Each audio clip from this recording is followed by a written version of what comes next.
skill to your community, because we understand that sometimes you can't travel or whatnot, but it's also great to see what are the best practices happening in different countries around the world. And we've brought in an amazing guest, Arthur Gopak, the CEO and editor-in-chief of AlphaGamma, and he'll be able to tell you a little bit more about himself as well as his organization. And we're going to move into the presentation. Just so you know the format of the seminar, so we're going to go for about 1 hour on the seminar. Arthur is going to speak a little bit about himself, what his company does, as well as the benefits to you and the tips, how you can improve and grow your organization. But I'd like you to think of this as an interactive seminar.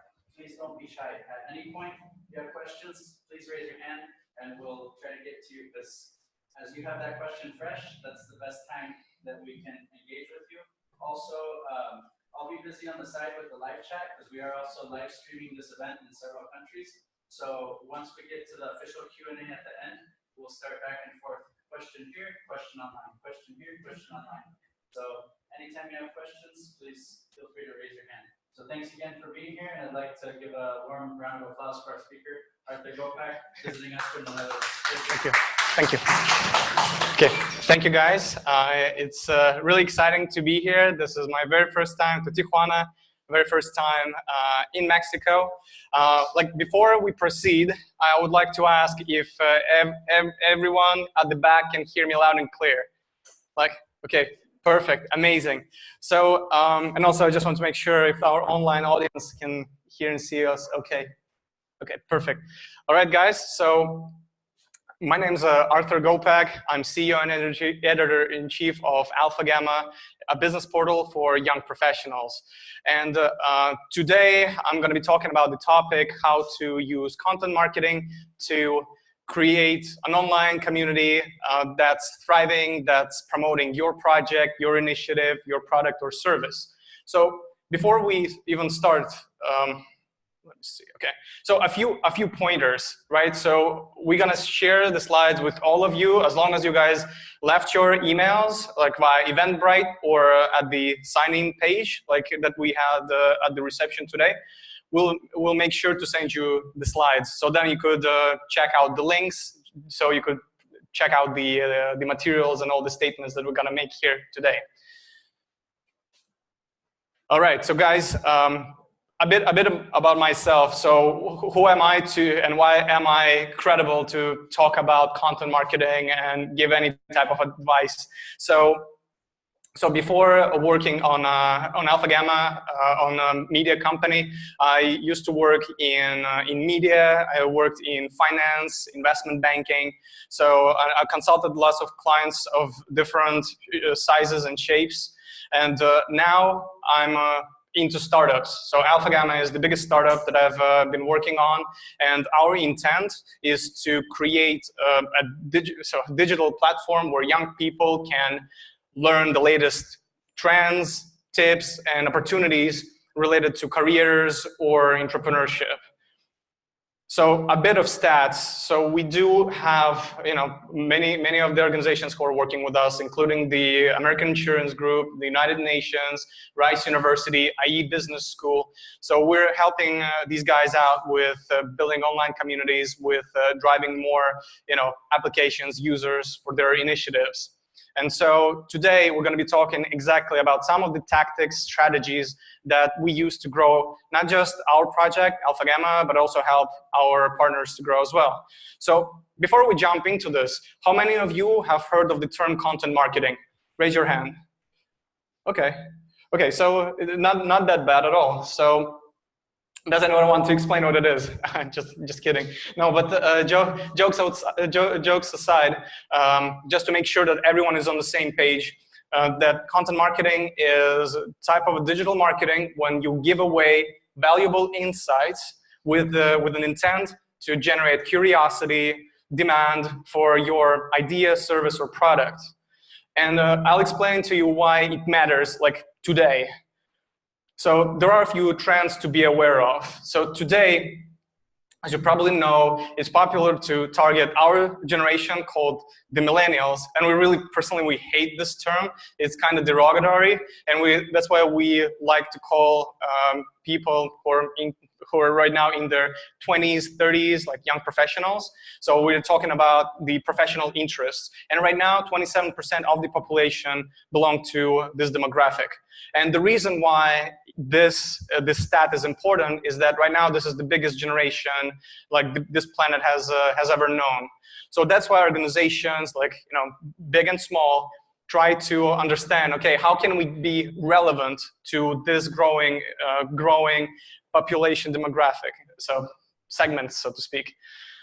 Now you probably guys know that because of the social media, Instagram, Twitter, Facebook, LinkedIn, what have you, that we get really impatient when it comes down to learning about new things, right? So we're about to have a job interview at a company that we've never heard of, and the moment we do a basic Google search, we don't find any info about it. We start raising red flags, and then we would never consider this company again.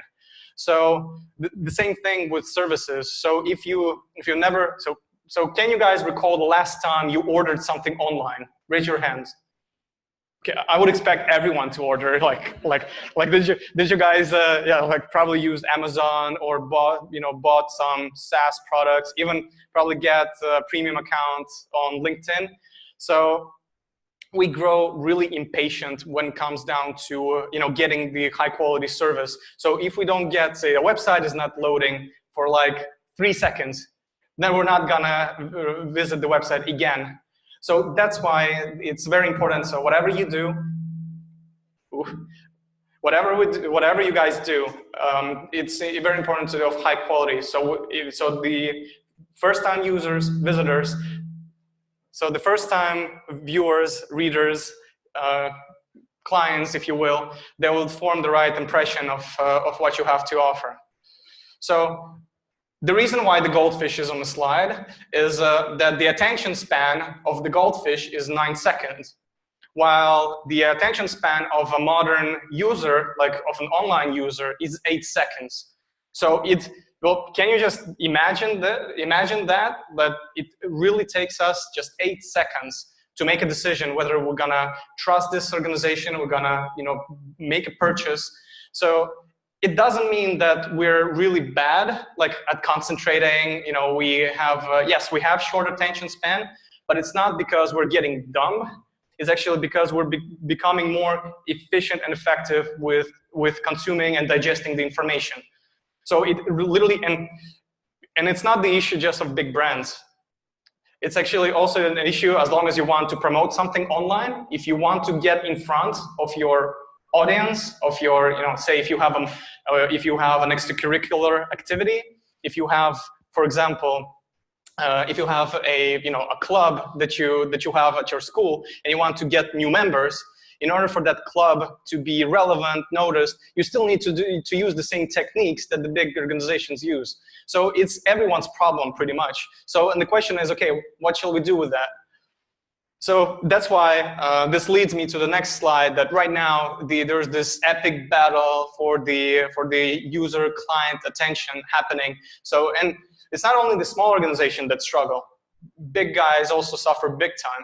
And in fact, smaller organizations, they have more advantages over the big firms, because so one person can make immediately the right decision and can start just promoting stuff online. While for a big company, it will take maybe a few quarters to research the market, to then reconcile this decision with all the different departments of the company, and only then they'll start doing something. So those of you guys who have been working, so how many of you work at large corporations similar to PricewaterhouseCoopers, Shell, or say Unilever? So anyone? Okay, so then, all right, so then this example might not be as resonating, but say if you want to, so let me just sum up here, that big companies, it takes more time to make a decision. So for a smaller firm, it's much easier. So this is the huge advantage that all of us have. So because it has become so easy to reach anyone online, that most of the organizations, everyone tries to promote online. So because of this, the internet has become cluttered. And you might even notice how hard it is to even push your message to your own friends on Facebook. So fewer people notice this, like how, say, you made an announcement, say, 2 or 3 years ago, how many people reacted to it, and how many people react like today. So there's a striking difference to that. And aside from the changes in the algorithm, it's really important. So the social media is not the only way to reach people, of course, but these changes just show that more and more people are getting online, and it becomes harder to reach the right audience. So we really believe that the banner ads, like so-called pay-per-click advertising, is pretty much dead. So just to illustrate a little example. So how many of you, okay, when was the last time when you guys clicked on a banner ad? Raise your hand. Like, those little annoying ads that pop up whenever you watch a YouTube episode. Exactly. No, there we go. So this pretty much explains like what we mean. So the type of demographic, like, so we're like tech savvy. For us, we really need to trust someone in order to buy, and we do our research online. So that's why banner ads it's not working. Maybe it used to work like 10 years ago, but it's no longer effective. So let me just finish off this rant about the banner ads. So how many of you guys have heard of this research paper called the MathBot operation? So arguably no one, but let me tell you why it's important. So a group of programmers, let's call them white hackers, they discovered an activity happening around these ads, like Facebook ads, Google ads, YouTube ads, and they've noticed that there was some simulation of the activity. So the simulation happened. So yes, there were like clicks, traffic coming in, but there was no real, real conversions, no real orders, clients coming in. So, and the estimated fraud is between $3 to $5 US a day. So let that sink in for a second. So it's $3 to $5 million US a day. So you can imagine the scale of the tragedy. Now, so there is another example. Speaking about the Facebook ads, Facebook fan pages. How many of you guys have heard of the of this guy, the Veritasium online YouTube channel? So if you guys haven't, so I definitely recommend you. So this guy here, so he did a review. It's called the Facebook fraud. So once you're gonna get the slides, you'll be able to access the video here. But the idea is that once, say, you start promoting your own page, and you even target it. So if you want to target someone in Tijuana, don't be surprised that instead of, of the Facebook likes for your page, like of people from Tijuana, you'll start getting people from Pakistan, from Bangladesh, from, like African countries. So, and this also happened, like, not just with us and all the projects that I was personally involved with, but also this is also an argument that most of our clients have as well, that the Facebook targeting is becoming like less and less accurate. So there are many reasons why this happens, but which falls a bit outside the scope of our conversation today. But let me just offer a quick summary that so there is a lot of, when it comes down to pay-per-click advertising, it's very easy to simulate the activity, so generate lots of clicks, lots of traffic, which results into like nothing. So yes. So could you clarify for those who might not, or could you also share this with your online audience? Could you clarify what you mean by so many clicks but no engagement? Yes. So. Yes, so speaking about the clicks, so if you guys are into digital marketing, or if you have ever tried to put something online, then you will see that, like first you put something online, you start getting like traffic, visitors to your website, and normally how it happens is, say, you put an ad online, or if you put, say, an article online, you can see the source, right? So the original source. And it normally comes, so in order for someone to get redirected to your website, to your platform, they'll have to make a click. So So are you guys clear on this? Like, what does this? Okay, perfect. So, and that's why. So, but for you guys and for all of us, like clicks are not as important. So we don't care if we get, say, what's the point of getting 1 million views if we only get like 10 applications? So it's a really bad campaign.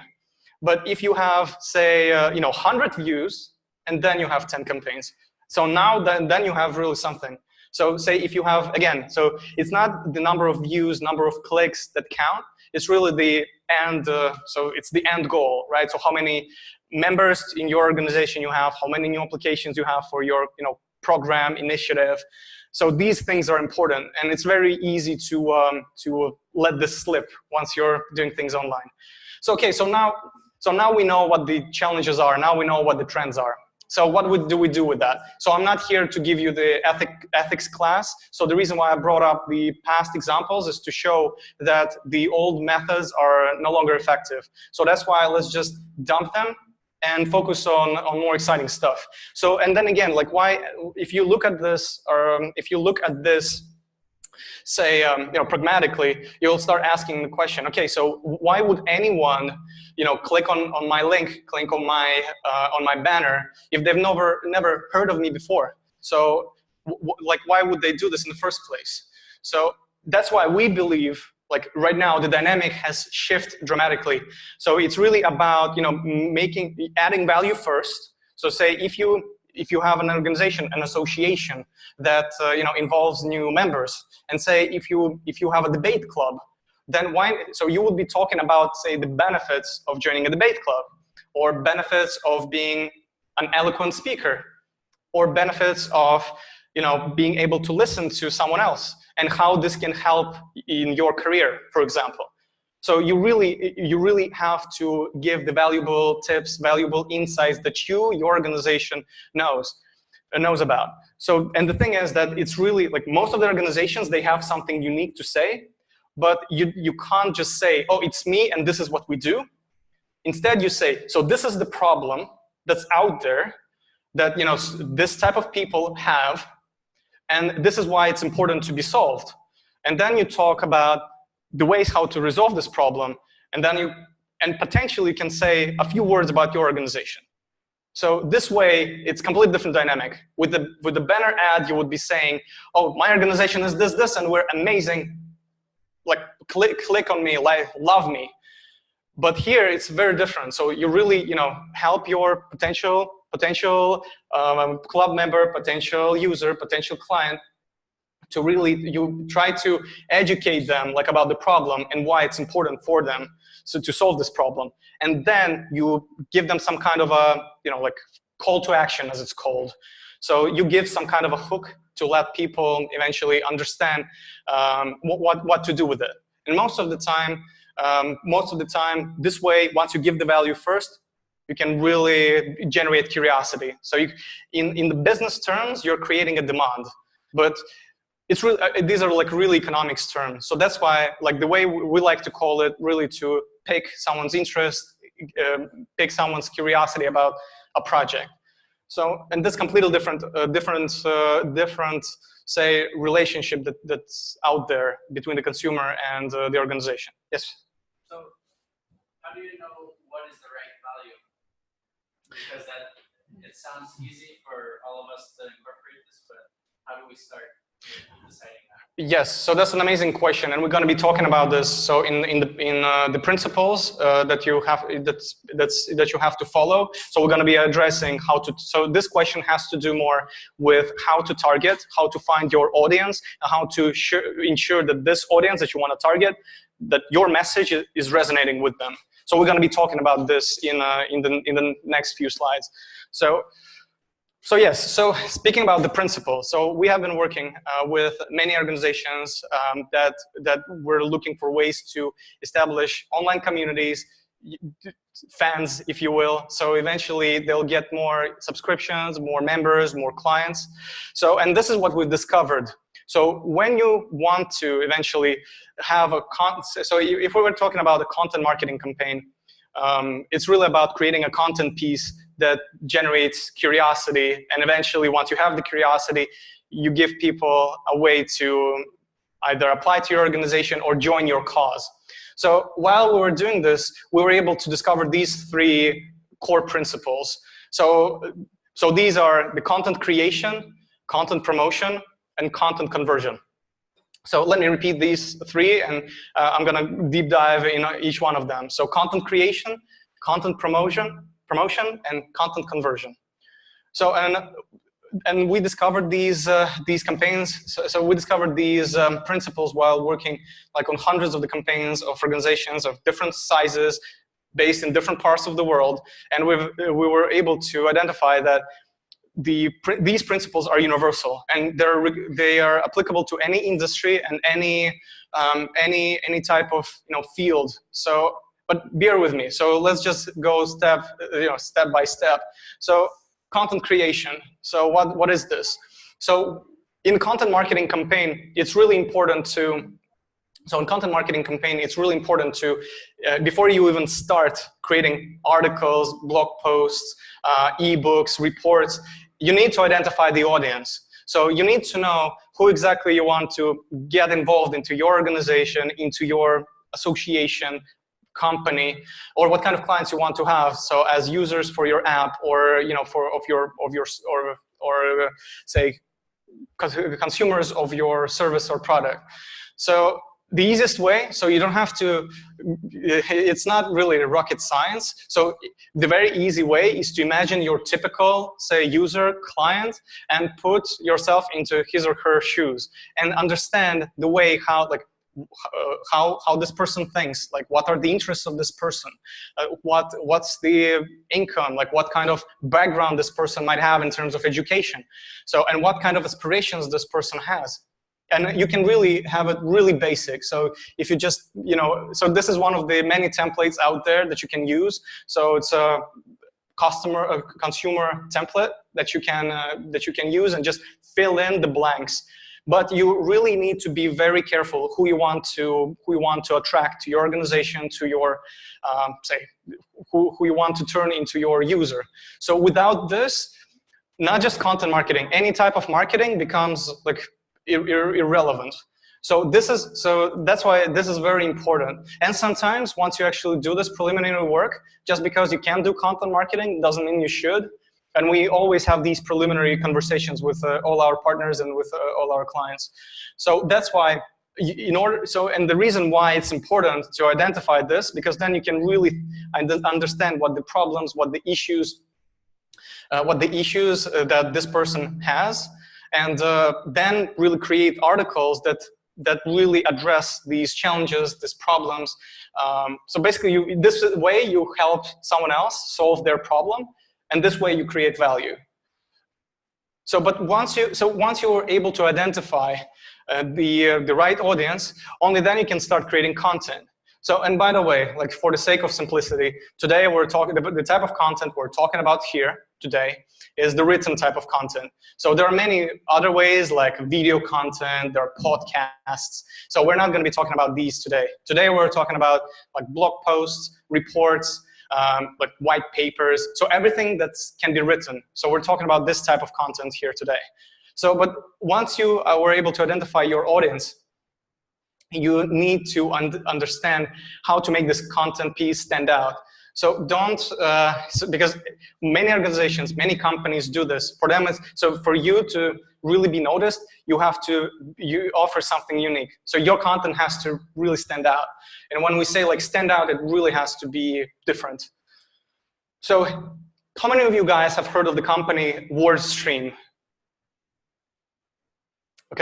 Okay. So just in case, so if you want, I really encourage you to learn more about this organization, guys. So WordStream is the biggest growth marketing agency in the US, if not in North America.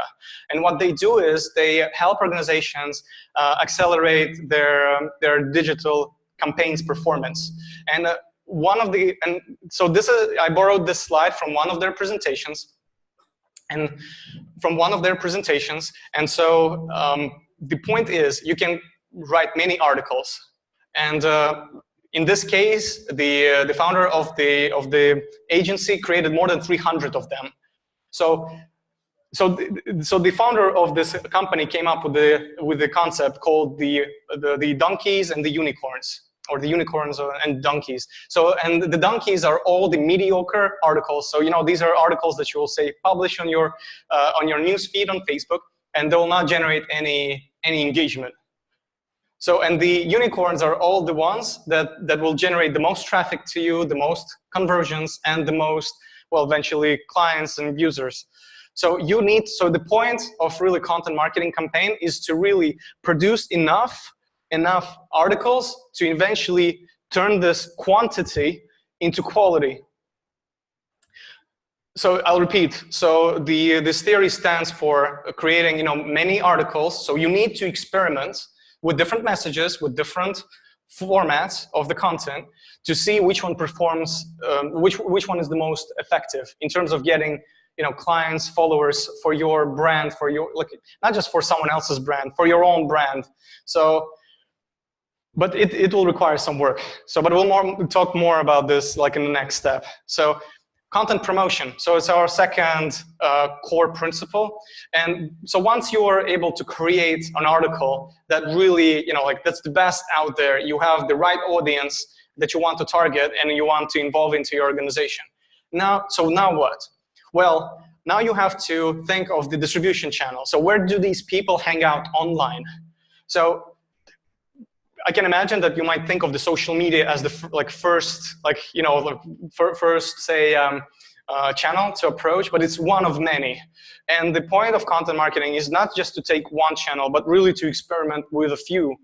And you really need to do this to see, okay, what kind of message and on what kind of channels it gets the most traction for you. So in the startup world, this word traction also means like how you perform in terms of digital marketing campaigns.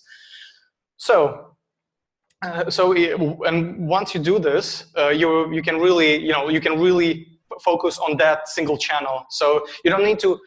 So don't get me wrong. You don't need to be on all 10 channels. So it doesn't mean. So if you have, say, a brand that's say you offer legal services to someone, it doesn't mean you have to be on Snapchat or say on Reddit.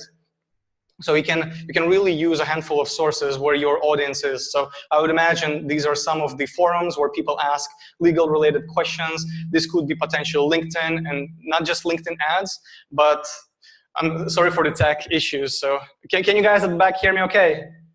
Okay, perfect. So speaking about so that's why there are many ways how you can target the audience, but you have to experiment. And you'll know that you found your distribution channel once you started getting the traffic, the conversions from that specific channel. So how many of you guys have heard of Cambridge Analytica case? Okay, like raise your hands, so if you've heard of it. Okay, so for those of you guys who have never heard of it, so it's been like a huge scandal like earlier this spring, and the idea was that a political advertising agency called Cambridge Analytica was able to retrieve the users. So it bought the user profiles from Facebook, and allegedly because of this, the company was able to target the potential voters directly. So they provided content, they provided ads that tailored specifically to those people, and eventually, like, it's still being like analyzed whether it's true, but allegedly they were able to influence the outcome of the elections. So, but the idea here is, again, so it's not about the ethical principle, it's the approach itself. So that was an attempt to reverse engineer the audience. So you, instead of just experimenting with articles and see what sticks, you really go first to see, okay, these are the people we want to target, and then you would just go and offer the right content to them. You don't need to educate them. So you already know who the right people are. So, and the more data you have about the type of user you have, the better. Because then you can, with higher degree of accuracy, you can create something relevant for them. And I want to pull up this slide again real quick. So eventually, like even you don't have to be a big organization so to see this principle at work. So you can create, say, around 5 to 10 blog posts, even for your personal blog, and then promote it on, say, a handful of channels. Like you can pick, 5 where you believe your audience is. So where you can find like-minded people to join your cause, your association, your company. So before I move on, so are you guys still with me? So does it make sense? Because it's really important, because we're going to be also talking about the case studies. So just, I can imagine it's a bit abstract at this point, but bear with me. Yes, we have a question. So what's the average timeline? Because I know you're saying, oh yeah, create 5, 10 blog posts, but what's the average timeline for success for something like this? If, let's say, compare a personal blog versus someone who's growing their business, like a small community. Yeah, so also I'm going to be repeating the question as well. So how much time should you allocate for these campaigns to work? So it really depends. So it depends really on how many, say, users, clients, members you want to have. So because once you really know how many people you want to get, then you can really plan your campaign. But most of the time, if you have no experience doing this, so expect it will take you at least half a year to figure out, to play around with the messaging. So I would say, well, not to be that dramatic. So consider investing between 3 to 6 months while experimenting with this. So I know it's not the easiest road to get the readers, to get the users. That's why so many people are inclined to using like pay-per-click type of marketing, but as we mentioned, it's not effective. So you really have to groom, you have to educate your users. So you really have to go out there and find people with whom your message would resonate. So, and this takes time, objectively. So whoever tells you can do this like in a day, in a week, like I would love to meet those people and learn from them, because from our case, like we've seen, like even with big brands, like once a big brand introduces a new concept, and even though they have, a recognizable brand, they have already a huge following, it still takes like, say between 4 to 6 weeks to get discovered, to get, to demolish their initial brand, and so, change. Well, just give you an example. So we've been working with one university, Stockholm School of Economics, which is based in Stockholm, in Sweden. And this school is famous for having finance professionals. And now they decided to introduce a new program. They want to start educating entrepreneurs. But the school doesn't have the alumni. The school doesn't have the expertise yet. So how do you leverage their brand and make people excited about their new program? So, and for them, like we help them with their, like, thanks to their brand recognition, it took us like around 6 weeks to get them more than 300, like almost 400 applications for them. So, but that worked because they're really well known. It's a well-established brand. So, but expect that for a new organization, it will take some time. And I'm also going to mention, so let me go through the content conversion part real quick, because then I also mention how we discovered like there is a need for what we do, because that was pretty much also the way how my organization was built. So content conversion. So once you know that who your ideal users, clients, followers are, you created the best content piece the world has ever seen. So you picked 5 to 7 channels that you believe where your audience is. So then the next important step is to really track the performance of your campaign. So there are many ways. So you can really, take a tool like Google Analytics and you can measure the performance. You can really check the traffic. You can measure the number of clicks. You can see how many people eventually ended up on your landing page. And you can make, and from the data that you'll receive, you can really make conclusions. Okay, so which article over, say, 3 months generated the most traffic, or which article generated the most applications for us? So you can really do this So you can really do this. So there are so many tracking tools out there. So on the slide that you see here, so these are some of the tools that our company uses. So we tried like hundreds of different tools. So far we've seen these ones working for us the best. Like out of all these tools here, like I would recommend to start with something basic, like with Google Analytics. So, and I know like it's not as basic as it sounds. You can really make it complex, but it's really good starting point.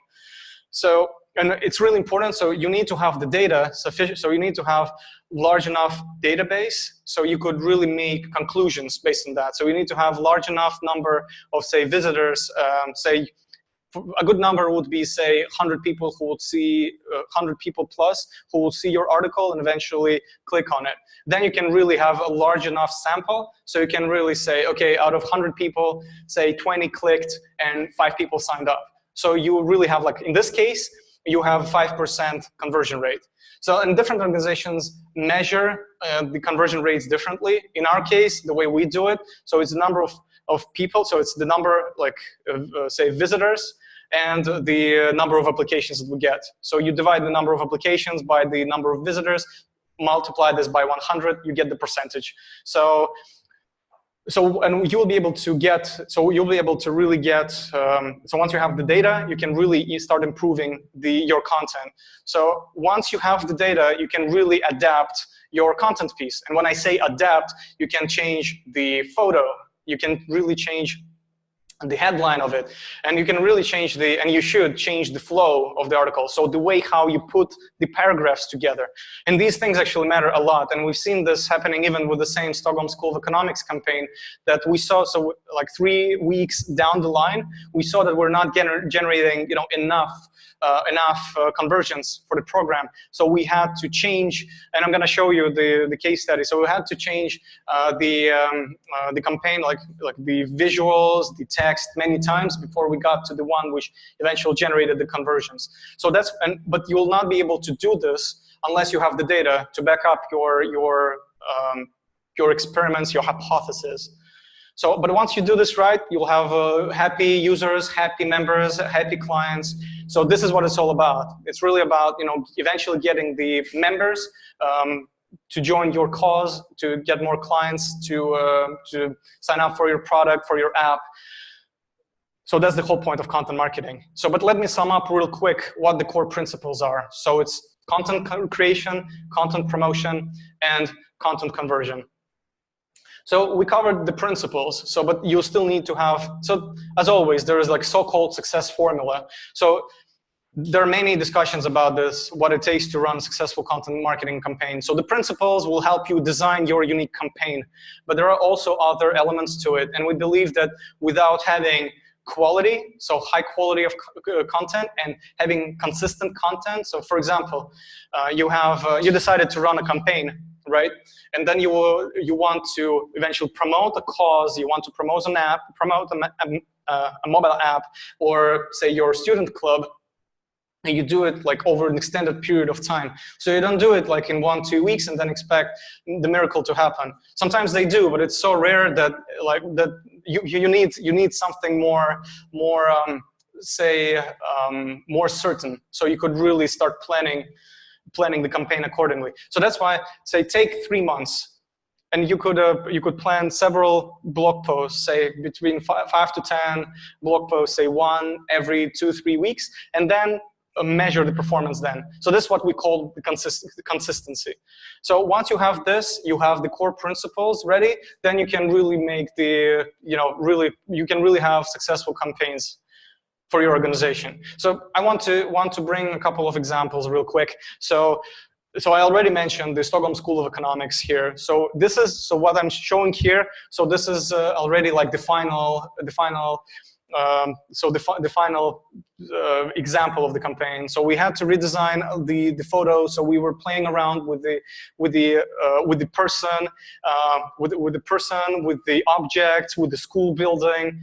And by the way, guys, can you guess what kind of image gets the most clicks? So what kind of object should be shown on the image so people would be curious about it? Any guesses? I'm sorry? Blur? Okay, no, so I mean like an object, not like the type of filter, but an object. So is it like a, yeah, so is it like a sun, or is it like, a building, or, yes? Yeah, so that, exactly. So people get the most conversions. So if you have a person like using, like a person attending, like using your product, using your app, most of the time, these type of, say, images get the most clicks. So we discovered this, like, not just in this campaign, but also in the next campaign. So this one we did for Rice University. So this Houston-based university has the biggest business plan competition, like one of the biggest business plan competitions on this planet. So, and we help them with getting more applications for their competition. So we had, so over the course of 6 months, even less, like over the course of 5 weeks, we're able to get 350 plus applications for them. So from different parts of the world.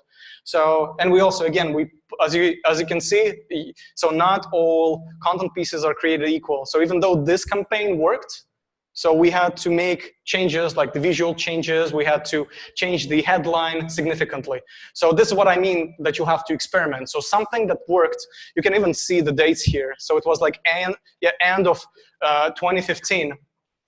And now it's like January, it was January 2018. So you can see that people perceive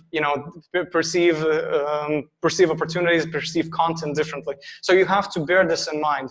So that's why, like, once you see that, oh yes, something is working, you should act on it right now. So you have to double down on the same content. So if one article, say, was successful, then find ways to either write more about this topic and eventually get more, like either write more articles, more blog posts about the same topic, and eventually get more people excited about what you have to offer.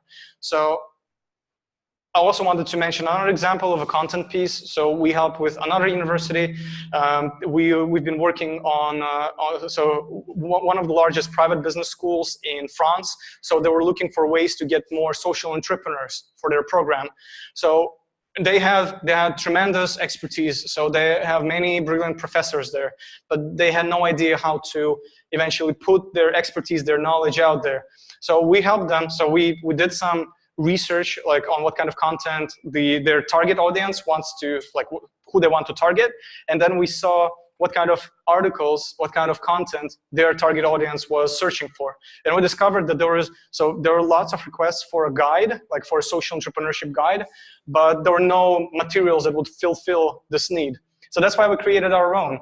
And this campaign alone generated more than, so if we convert this into US dollars, so almost 700,000 US dollars over the course of 6 months. So once you do this, you're really able to, make money, get more users, more applications. So we believe that we're a living proof that this works. So I'm gonna bring a few stats. So this is like a bit of a breakdown of our audience. So we have most of our readers based in the US. So this is one of the reasons why I'm in North America. So we, of course, have presence in Western Europe, and we're based in Amsterdam, the Netherlands. This is where our headquarters is. And so, and the way how we started was actually it was a bunch of blog posts that I personally wrote. I'm a former banker, so I have background in finance, and I decided to start a personal blog because I wanted to share my insights on different networking events, finance opportunities, investment tips with my friends. So I wasn't overthinking it. So the point was to really share my ideas, my opinions with others, and eventually be more visible online. And I was surprised that after I shared a couple of blog posts, that I got thousands of visitors, like within the 24-hour time frame. And I thought, that was interesting. So I decided to write one more article, like on a similar topic. Then the same. So I started getting repeatable results. So after I published around between 5 to 7 pieces, like content pieces within like 3-week period, like I saw a repeatable pattern. And then it got me thinking that there is a bigger opportunity. So there is a bigger say, bigger problem that's being addressed with the articles that I was writing at the time.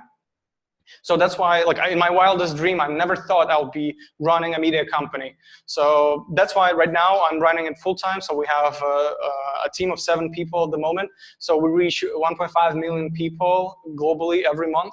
So, and yeah, so our goal to really help more people to succeed in their careers, discover new opportunities, and eventually really discover the world, so to speak. So, but let's get back to the topic. So speaking about content marketing, let me sum up real quick what we're talking about here today.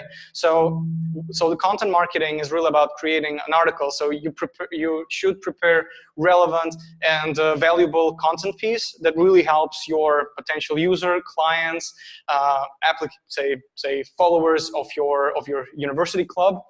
And once you have it, like, you need to promote it, and based on the feedback you're getting, like either immediate feedback, say, you know, someone leaves a comment, or, you know, shares your content piece like on Twitter, you can really use all this feedback to see whether you should make any changes or create a new article. And really, like, once you do this, like, you'll be able to generate conversions, but it will take time. So once you decide to try this type of marketing, you should really consider the timeline. So from our experience, so if you're new to this, consider investing like 3 to 6 months. So, but once you'll do this, you'll see it's worth it, because you can really get organic results this way. So meaning that if you stop, if you, for example, stop, say you're not at work, you're not promoting your initiative anymore, the traffic will still be coming. While with, say, social media, even if you have banner ads, the moment you stop paying for the ads, that's it. Like, there's no trace online, as if you've never existed.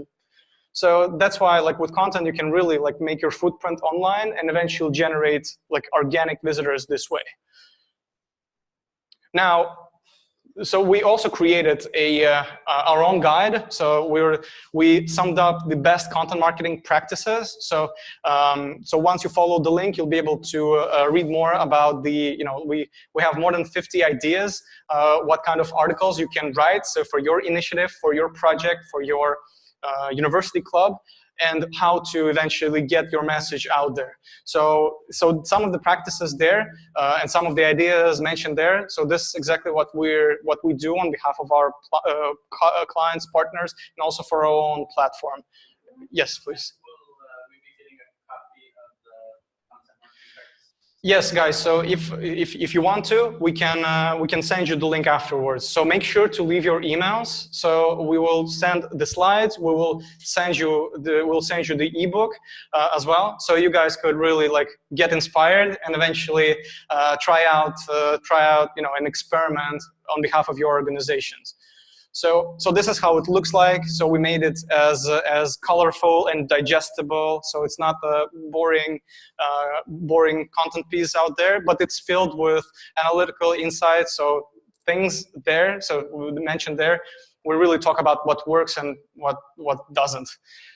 So if you guys got intrigued about this concept, like the unicorns and donkeys concept, coined by the founder of WordStream.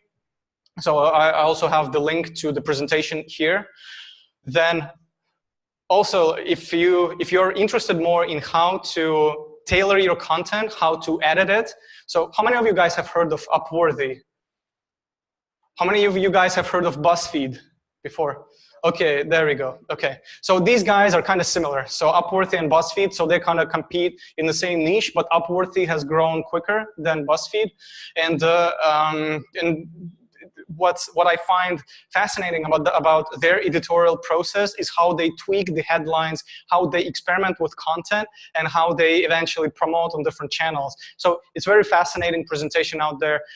So the same principles, like the principles that these guys at Upworthy use, are identical to the principles the guys at BuzzFeed use. So go check them out. So I'm pretty sure you're going to learn a lot. So, but then again, so this is one of the ways. So yeah, I would recommend you not to just blindly copy the way, like how they edit their content, but just, you know, see how they do it to generate traffic. Because, well, let's be honest, not all of us, you know, write about cats, about celebrities every day. So that's why it will be hard to, get like hundreds of millions views immediately. So that's why, but it's still a fascinating presentation. So the link is right on the slide.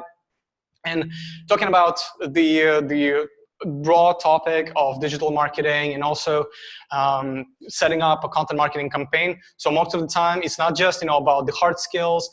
So we have books like Traction or Jab, Jab, Jab, Right Hook. So all the books of Gary Vaynerchuk. By the way, guys, have you ever heard of Gary Vaynerchuk?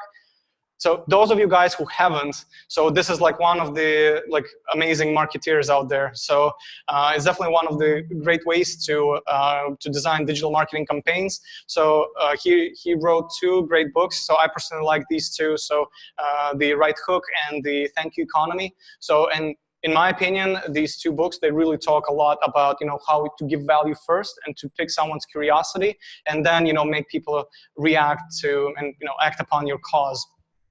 But of course, it's also an emotional journey. So okay, you say you've spent 3 to 6 months running your campaign, and it resulted into nothing. So how do you deal with that? So because of this, it's quite an emotional journey. So there are a few books that I would encourage you to read. So I personally like the book of Grant Cardone, The 10X Rule. I also like the book of Seth Godin, The Dip. So when to know, okay, like how to go through, if a campaign doesn't work, and how to, rethink it, how to analyze, what went wrong, and how to start a new campaign. So I think these books will definitely inspire you guys. So feel free to check them out. And this slide concludes our little seminar today. So guys, if you really like to see the slides, if you would like to get the copy of these slides, you can either do so by visiting the link here, or make sure to leave your email and contact details in the sign-in form. Or also if you guys, unless you have already registered via Eventbrite, and then we'll send you all the materials. So I guess we can open up for the Q&A session now. So if you guys have any questions, let me know. And the same applies to our online followers today. Oops, online followers today. Yeah, feel free to shoot out the questions. We have like 45 minutes now, right? But yeah, about 40 minutes. So any questions? Yeah. Let's say 30 minutes questions and then open network. Yeah. Okay. Yeah, so we're gonna have a 40-minute networking session and Q&A session, and then we'll have a networking session afterwards. So, anyone? Any question? Okay. Shall we use the mic, Dario? So is there a way to just detach it and make it work? So we could pass the mic. Okay. Okay. So we're gonna fix the tech matters real quick.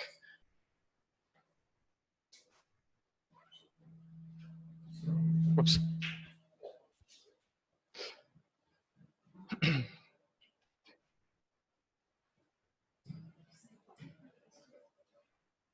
Can we just detach it? Would it work? No. No, because I was thinking of passing the mic around. I think it's free on the. Okay. Let's give it a shot. So, okay. So let's see. And the reason why we need the mic, so our online viewers could also hear the discussion and be involved as well. Let's see. Do we have any questions, by the way? None, right? Okay. Okay. So yes, the question. Could you, if you don't mind, pass the mic so whoever has the question. Yes. Yes. Thanks. Quick question. Can you give us an example of how a company using this content attracted more clients? Because you were talking about, Stockholm and the other universities, but how a company uses this to attract more clients? Yes. So definitely. So just in case. So how can we? So the question is, yeah, how can a company use these insights? Well, so with the university, it's so they still promote their products. So their programs are pretty much their products. So with a company, it will be similar. So with a company, you say, so Carlos, I remember it was cybersecurity, right? So in case of cybersecurity, you will be talking about, okay, the biggest threats organizations are facing today while they're doing business online.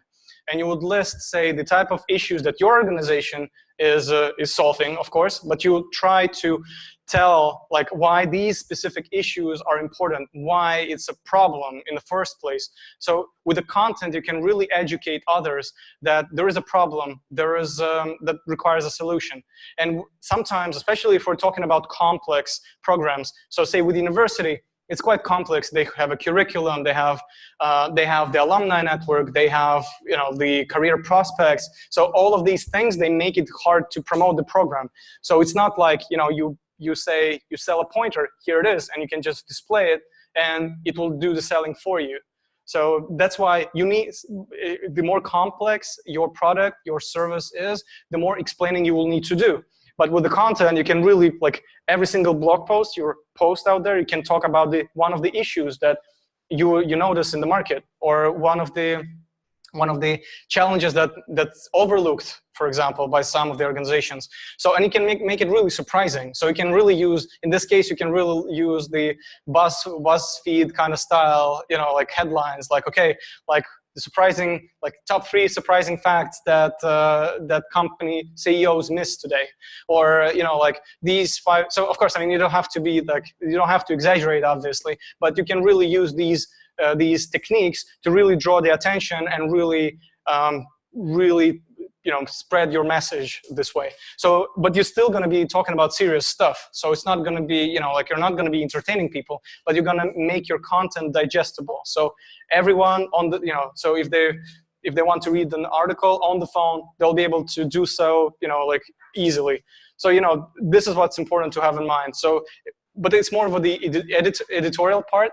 But when it comes down to eventually, and how can you measure the performance? Well, see how many articles generate immediate, say, users or applications or inquiries, like for your service pages form.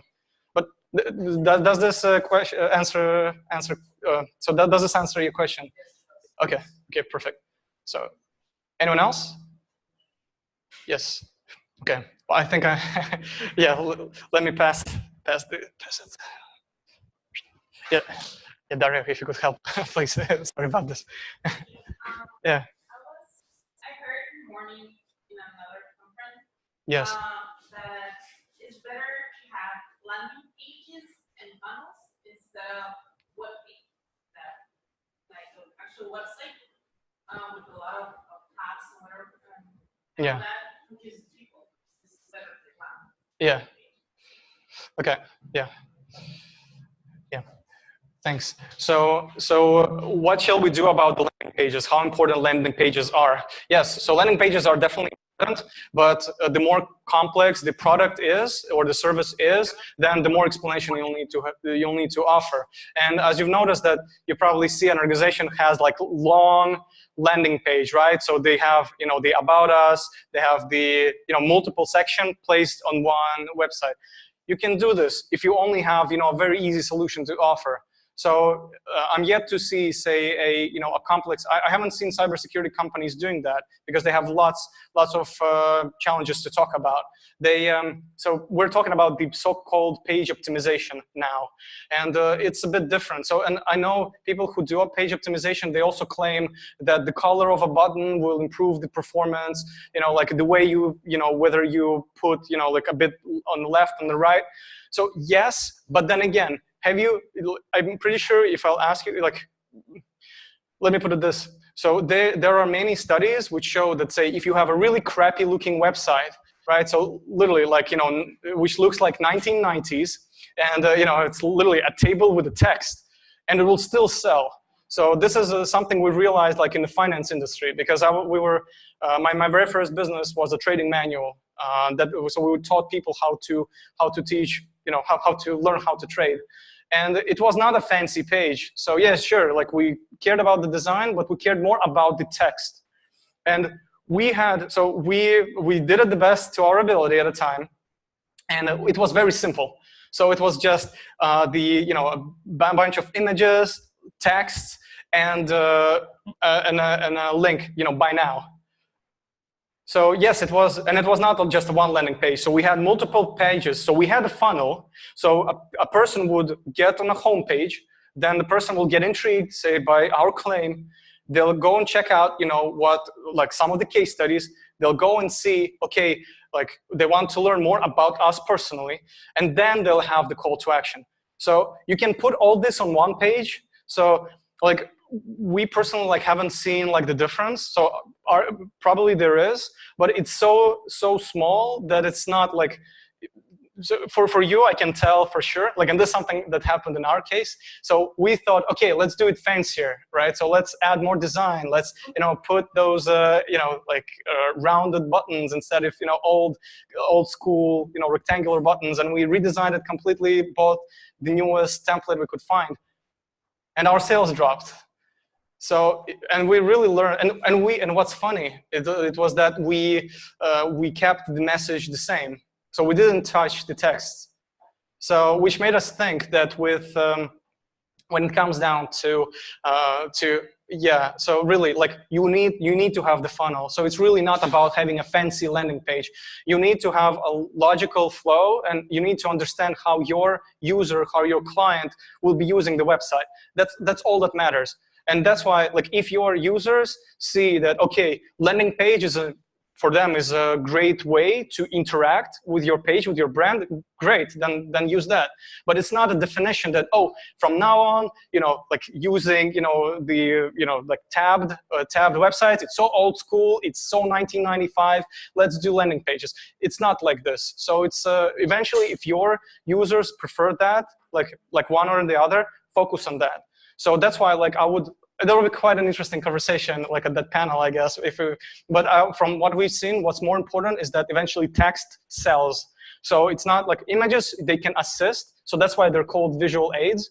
But they'll only do like so much for you. You still need to have text. And one of the ways how when we were actually working, listen, we can actually, I don't want to go too much into this discussion. Let's have a conversation later. I would love to provide more like specific examples. So, okay, anyone else? Any other questions? Okay. Oops, yes. So, we're human, we make mistakes. Let's say some of us are new to developing our content marketing strategies, right? And we're representing an organization, let's say, or our company.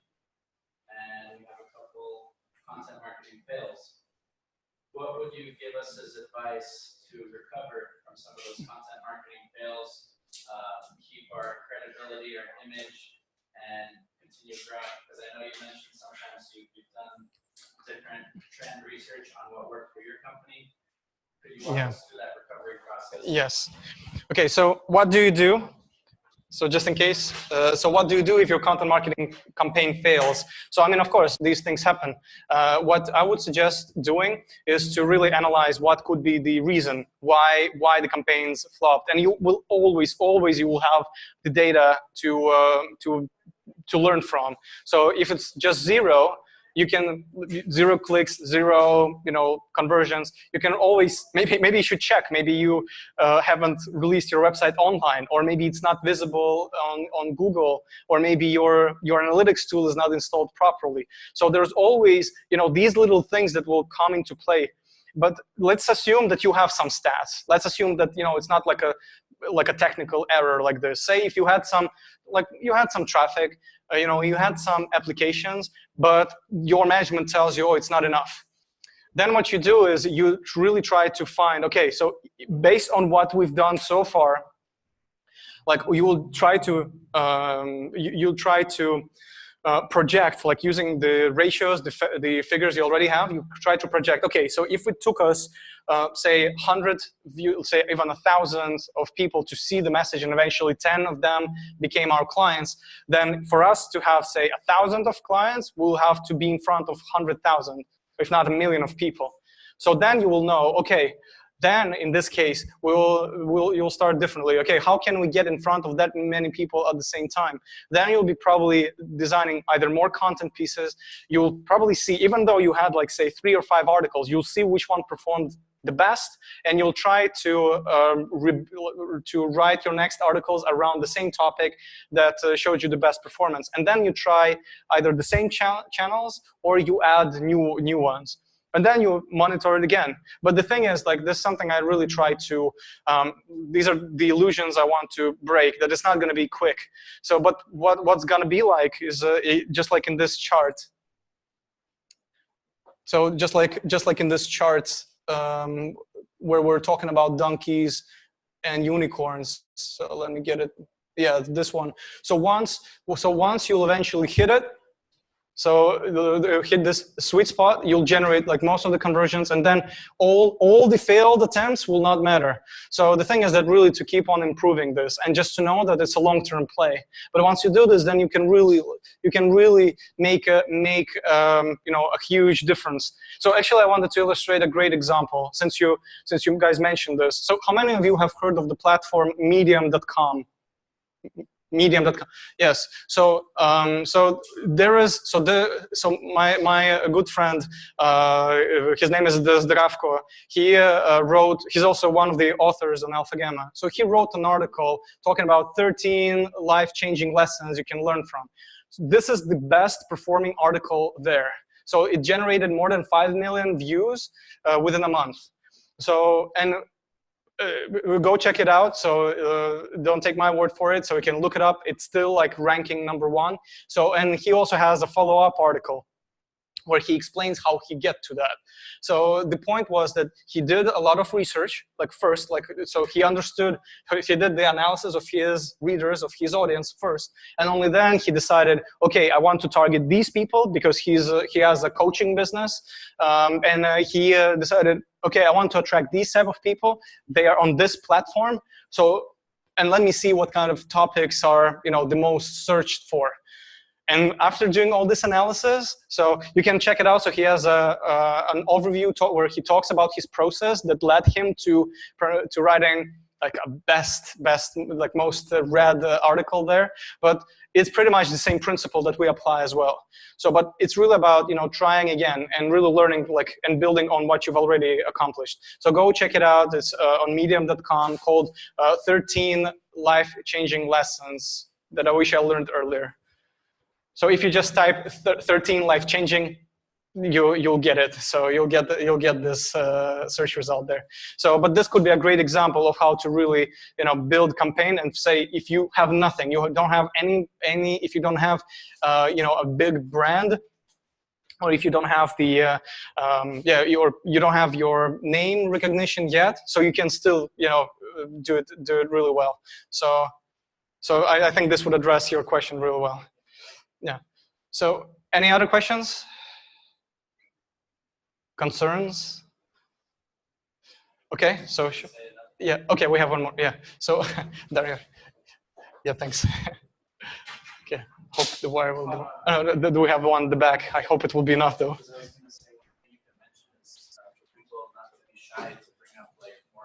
Yeah. Yes. Yeah, that's a good point. Yeah, by the way, guys, don't be shy. So make sure to ask questions that are really relevant to your organization, to your current challenge, your different industries. So don't be shy about this. We're here. That's exactly what we're here for. So you mentioned a few times that, you know, when you have like this topic or type of article that, you know, gets views, that you should do like more of that. Yes. But, yeah. I mean, there has to be like some sort of life expectancy for that, you know? Yeah. I mean, but is there like a limit for like how do you know? Do you have to wait until like your views or your stats are going down to create something else, or like when do you know when you have to, you know, innovate? Yeah, great question. So let me address that. So when should you? Okay, thank you. So the question is, so when should you start producing new articles after you have a winning article? So my advice on this would be just to keep innovating, really. So there is even this cliche quote, like most of the big companies love to mention, innovate or die. And this pretty much sums up how severe the battle for the attention is. So you need to, like, once you are identified this, you know, winning topic, first, congratulations. So you're already far ahead of many organizations. But now the question is how to sustain this. And one of the ways to write the next article, a new ebook or a new, say, podcast, like it will reinforce your success. So you can talk about this topic and you can still maintain this success. You should not wait while it goes down.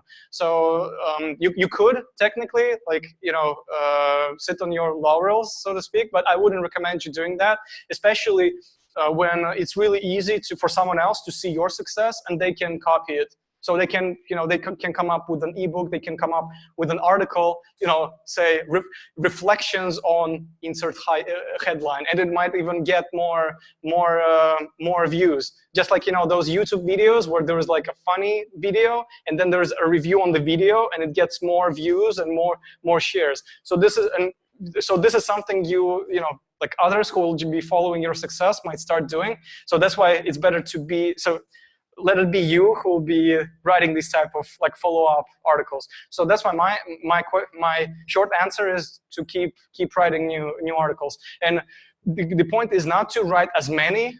So if you have a target, right? So say if you were able to generate a specific number of applications, then you can stop, right? So but you always have this traffic which results into a conversion. So you can't have like a traffic for the sake of having traffic. So in case of so with this case that I mentioned, like with my friend writing on medium.com, so he had a target that he wanted to have I think like 4,000 email subscribers. He got 5 times that. So in fact, he didn't plan that success, so he actually almost went bust because of all the server costs that surged. So that's why you have to plan for this. So I mean, these are nice problems to have, but it's really important to ask your question. Okay, so were you able to reach your goal? Maybe you'll start asking another question. Maybe the goal is too low, and maybe you should aim higher. So, and if in case you start aiming higher, just keep on creating new posts. But does this answer your question? Yeah? Okay, cool. All right, so I think we had you had a question? No? Okay, so guys, yeah, don't be shy. We have like 20 minutes or so. Yeah. So any questions about the organizations, about the specific campaign? Yeah. Okay, maybe we have some online questions? No, not right now. Not right now? Okay. Yeah. Yeah, okay.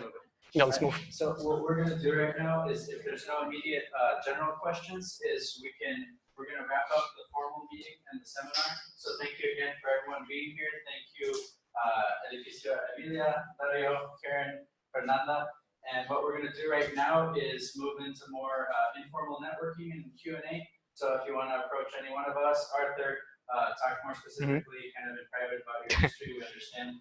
And we appreciate you all for being here. I'd like to also offer a chance, Dario, if you don't mind coming up, maybe for like 1 minute, tell everyone a little bit more about the space and how they can benefit locally here in Tijuana from this space. So thank you, Dario. Yeah.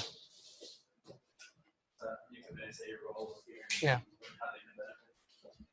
Hola, buenas tardes a todos. Gracias por venir aquí a nuestro evento, el seminario que nos trajo Arthur. Pues para que conozcan un poco más lo que es Edificio Emilia, este es un espacio que tenemos de oficinas y también de coworking. Como pueden ver, el área general en la que se encuentran es nuestro espacio de coworking, en la cual ustedes pueden venir a trabajar o simplemente pueden rentar una oficina para tener su espacio ya privado, ¿no? Actualmente tenemos ya todo el espacio frontal rentado y tenemos disponible el área trasera de las oficinas e incluso pues, las áreas de coworking. Si algún día dicen que nomás quiere un día venir a trabajar a un espacio, nomás pueden llegar nomás a pagar ese espacio durante ese día o pueden comprar la membresía de coworking durante todo el mes. Aquí también nosotros reservamos las áreas juntas, como pueden ver todo este espacio, lo pueden utilizar para sus eventos, para que puedan hacer un evento similar a este, o también para promover sus negocios, entre otras actividades en las cuales pueden hacer, ¿no? Eso es prácticamente lo que hacemos aquí en Edificio Emilia, junto con otros demás proyectos que estamos por realizar y que ya tenemos en proceso, ¿no? Si alguien gusta más información respecto al espacio, cómo lo pueden obtener, con todo gusto se pueden acercar conmigo, con Karen, para que puedan tener un poco más de información. Muchísimas gracias por venir y por estar aquí con nosotros. Y también, Arthur, thank you for coming here. Yeah, thanks for having me. Thank you, guys. So feel free to help yourselves. We still have plenty of food up front, drinks. Please stick around, meet some new people, and expand your network. Thank you everyone for being here, and thank you for those who have been online participating. I think today we had over, what, 6 different countries? Yeah. Yeah. So we had those live here as well as those online in different countries. Thanks everyone. Take care. Cheers.